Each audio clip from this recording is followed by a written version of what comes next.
this ultimately was the best option for the Scrappers. BusinessJournalDaily.com. 3 Minutes With is brought to you by Farmers National Bank. Transitioning into a lot more ticketless systems, also cashless systems. We started going in that direction a couple of years ago with our new concessions POS system and some of our other programs that we did as part of our renovation. So we started seeing a lot more, credit card usage at the ballpark. So hopefully that trend will continue. And a big part of it is going to be as paperless as possible. The Indians paid for the coaching staff, the player salaries and things like that all went through them. Really everything else fell to us in the system. So there's a shared relationship on that.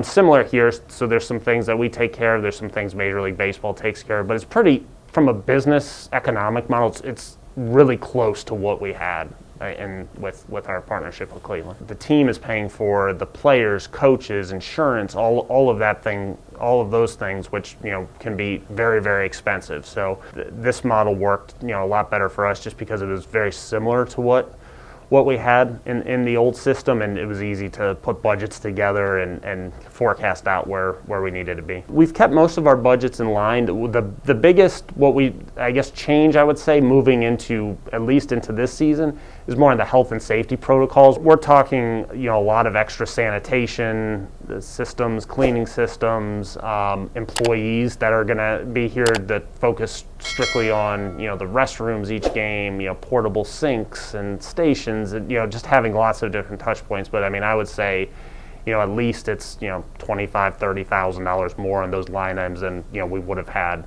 previously. The pandemic hit, and really businesses like ours completely shut down. So we had to get really creative. So we kept pretty busy all the way through, the end of October. So the stadium was open, but at a much smaller rate. So we still did have some revenue coming in, which was helpful. But, all told, I would say we probably, from just a revenue standpoint, we're probably down 95% of what, we normally do, because most of our revenue comes from opening up the ballpark and playing Scrappers games or some of the bigger events that we do each year. So it was a huge hit. We were fortunate to be able to, get through, and now we're, gearing up. Going into 2019 to 2020, partners who signed contracts, we retained, I think it was roughly 97% of our sponsorship base, which was really, really good. Tickets, we were in the 80s% of retaining those, so that really helps a lot and gives us a nice base. What we've seen is sponsors are jumping on board, either people who are partners who wanted to add for this year, or even new people altogether are coming on because they want to be supportive. So we're pretty optimistic that's going to look good for us. Thanks for watching the video. Be sure to like, subscribe, and hit that little bell for notifications. And also make sure to connect with us on Twitter, Facebook, and LinkedIn. For all of your business news, visit BusinessJournalDaily.com. For all of your arts and entertainment news, go to AfterHoursYoungstown.com.